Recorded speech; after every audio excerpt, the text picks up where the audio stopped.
Good afternoon. Today we're going to cover Command Opportunities Part 3. The topics we'll be discussing is how to send documents to clients for e-signatures and how to submit the documents for compliance review. So this will be picking up right where we left off on the last video, which is Part 2. It can be found in Facebook units or the KWGM private Facebook group units. Okay, when we left off, when we ended the last video, we were in the Documents tab with the documents added to the room. And the next step was going to be to add the documents to what's called an envelope. This is the way that, or this is the process you have to go through in order to get forms e-signed through Docusign. So the first step I'm going to take is to click Select All at the top on the right, directly underneath the Add button. You notice by clicking that, it selects all the documents. You also notice when I click Select All, there's a little toolbar that pops up right above the documents in the middle of the page. See right here? So you're going to go over to this toolbar and you're going to click on the pen icon. When you hover over the pen icon, you should see a pop-up that says Docusign on it. This is going to be, it's kind of like a shortcut to take us directly into our envelope. So I'm going to click the Docusign pen.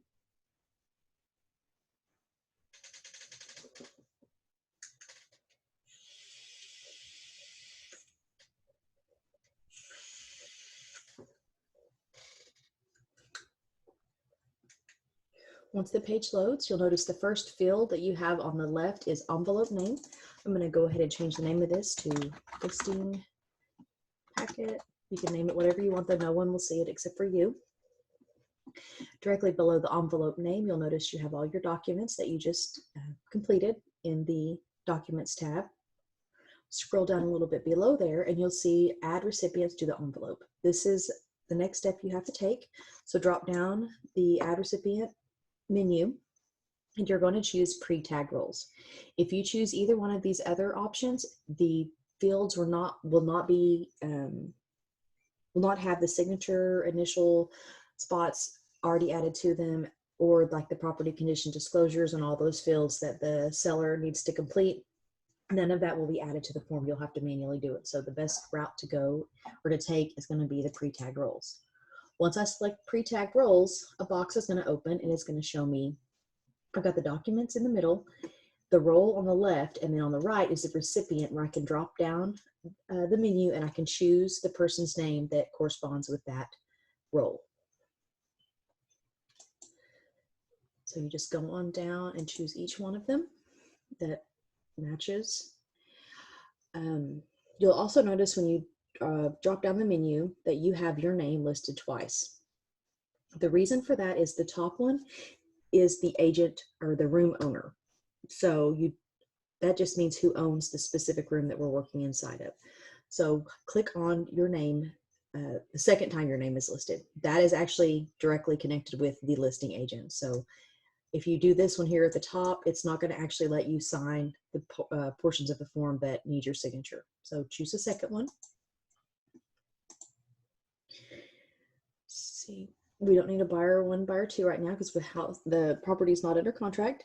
And the very last field you'll notice is prepared by person, OAR estimated net to seller. The reason for that is if you open up the OREC form, the estimated net to seller or buyer, you'll notice that on page 2 where you sign your name or the agent signs their name, it actually has it labeled as prepared by or prepared by person. So this again is going to be your name. Choose the second one from the top, and then you're going to click Add Selected. Once you click Add Selected, you'll notice that a box comes up for each person that you added. You have the option on the right to change the permissions that the person has to the document or to the envelope, the listing packet, or forms that are going to be sent their way. Okay, you would need always, if they need to sign, obviously you're going to leave it to needs to sign.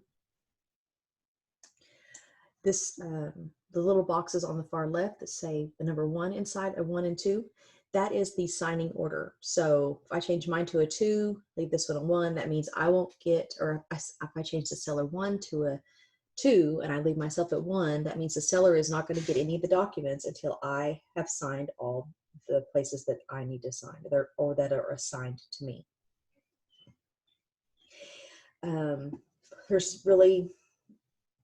There's pros for changing the seller to the second, putting a number 2 next to the seller's name and leaving yours at a 1.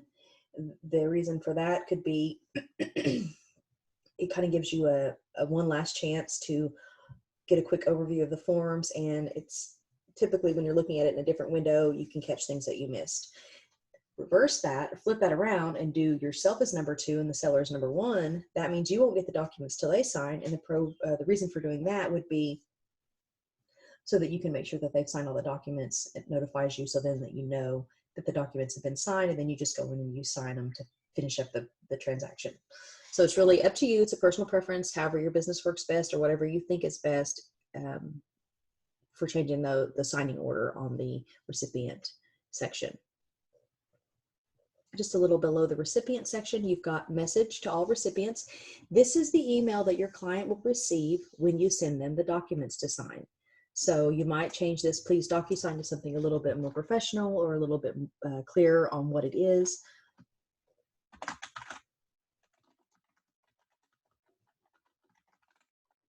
And you can also put a message down below there.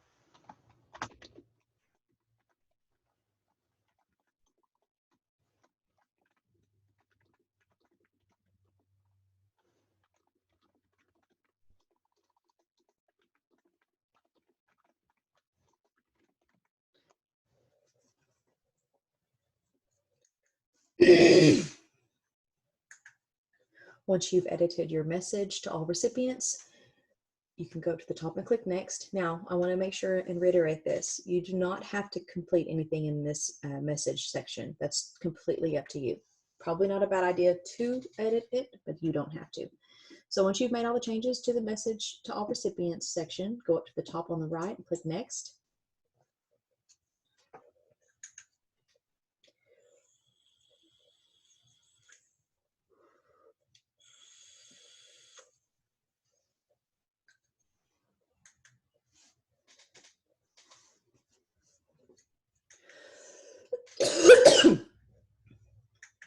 Okay, so you notice on the left side, you've got your standard field options.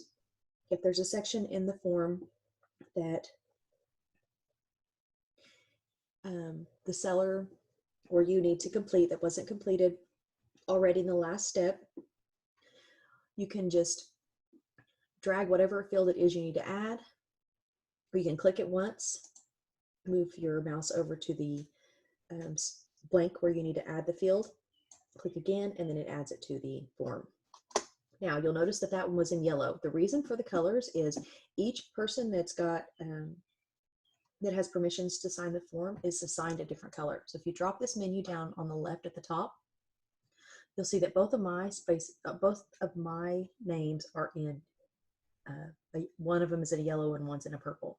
And then the seller is in blue. So if I want to add a field that the seller needs to complete, I need to change it to his name on this drop-down menu, and then you'll notice that all the fields turn blue. So if I add a signature spot right here, that is automatically assigned to your client. Now, you'll notice when I added that field on the right-hand side, a formatting menu came up.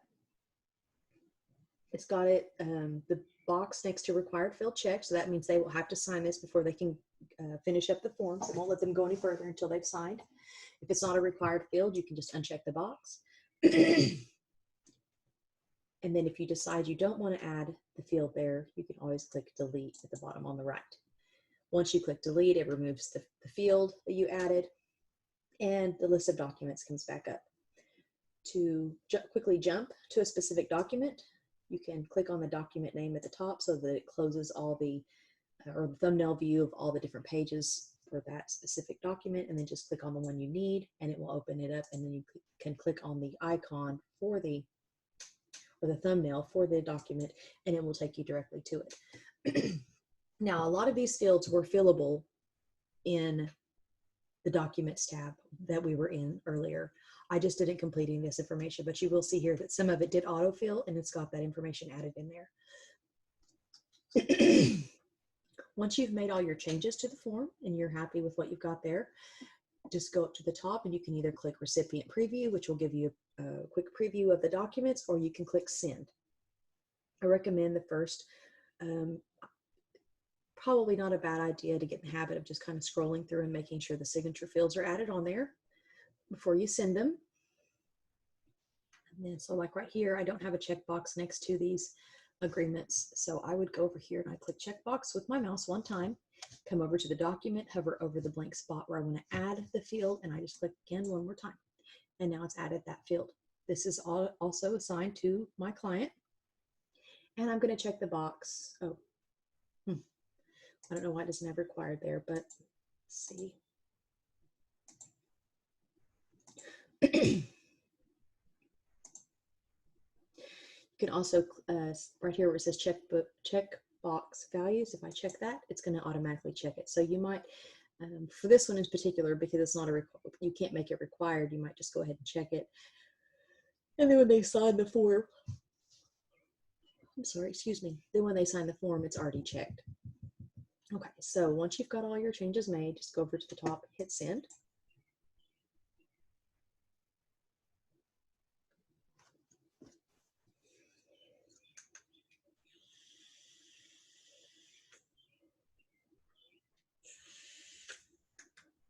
You notice a box comes up and asks you if you want to sign now or sign later. I've never been fast enough to actually click on that box. It disappears almost as soon as it comes up, so that's not necessary to click it. I don't even know that you could. Doesn't seem to be a clickable box. So once you've clicked send, the room is going to reload to the overview of the envelope. So if you send another set of documents or just even one more document, it's going to create a second envelope and a third and fourth, so on and so forth, as you proceed with your transaction and need other forms added. I can go ahead and click on this icon though, or the thumbnail, and I can open this up and I can choose to go ahead and sign it.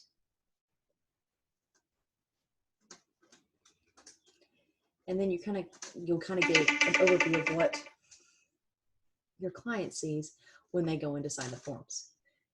To begin with, you go over to the top on the right and you need to click continue, and then choose start on the left, and it's going to take them down. It's going to take them along the forms and stop in each spot where they need to sign or complete a field. Then they click inside the sign box, and notice it's adding my signature. Once they've gone all the way through the form, or they have signed all their blanks all the signature fields that need to be signed, the yellow box at the top on the right automatically changes to finish.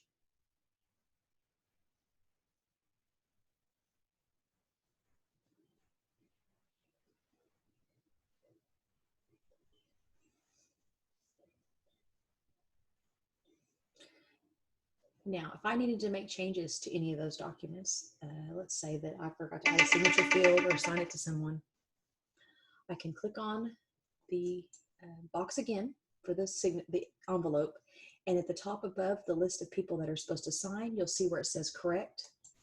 If you click correct, it's going to take you back into those documents to make corrections as necessary. When you are making corrections, if your client has already, obviously it sends the forms to them immediately, it will not let them sign the forms until after you've gotten out of this correction window.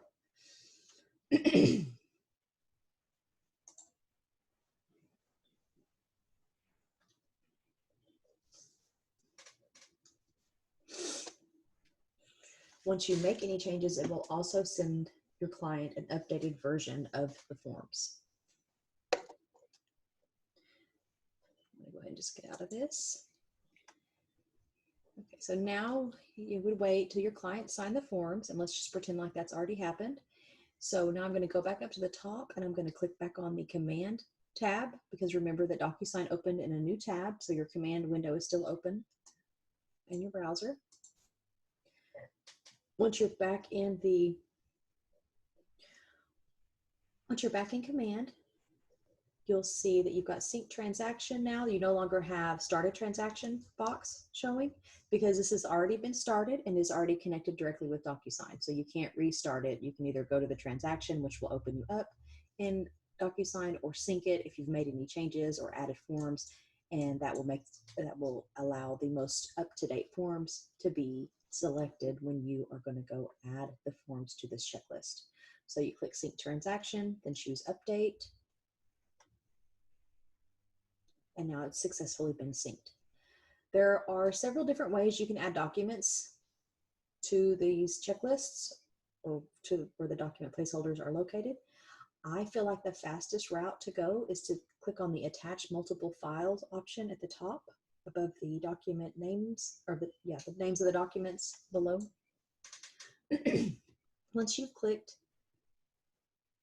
attach multiple files, at the very top, kind of on the left, you'll see you've got manual, Docusign, and custom folders. I'm going to go ahead and click Docusign. Once I select Docusign, it's actually going to give me a list of every document that I just added to my room in Docusign. So I'm just going to go down the list and I'm going to match the documents. So the first one I need is the disclosure to seller or buyer, which is right here. Just click the document name and it puts it it adds it to the list.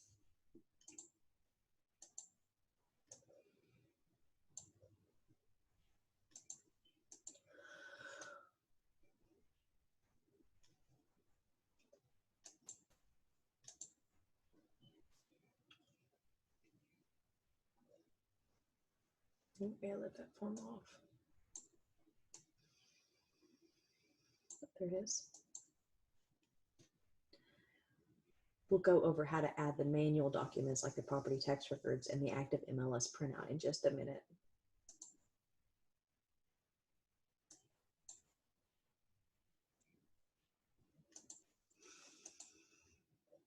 Okay, if there's a document on this list that comes up that you don't need, like the lead-based paint, just leave that drop down where it's not selecting any documents. Next step is to click attach.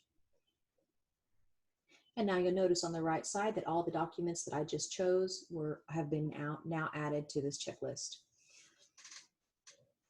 Now, one of the documents that I had in my room was the wire fraud advisory. Well, you'll notice that that form is not listed on this checklist.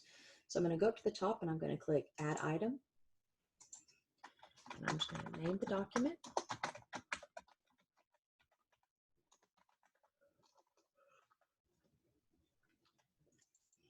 Choose the document type. If you can't see the full list, you can drag the scroll bar down on the side to see the last of the list. I'm just going to choose other. Then I'm going to choose a Docusign underneath the source of documents question. Once I choose Docusign, I've got my list back up of all the documents that I created in Docusign. So then check the box next to the document name and click Save. You'll notice if I go down to the bottom, there is my custom form uploaded. All right, so if you need to send a message to compliance for whatever reason, you can go to the top, kind of on the left, and click Add Comment. And this is actually a messaging box, pretty similar to the messaging box in Dotloop. You just click down here below, and if you want the person that you're sending the message to receive a notification that you sent them a message, just begin their name with this @ symbol and then choose them from the drop down. Then complete your message that you want to send them.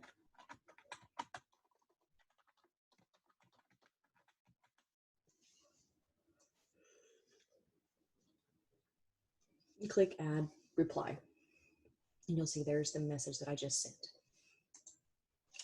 Once you've added all your documents to the checklist, you're going to go over to the far right and you're going to click Submit to MC, and that's going to submit your documents to the Market Center. And that concludes our Command Opportunities Part 3 video. If you have any questions or need help with anything, please feel free to call me or text me at 405-625-5129, or you can reach me by email at greenmeadowtech@kw.com.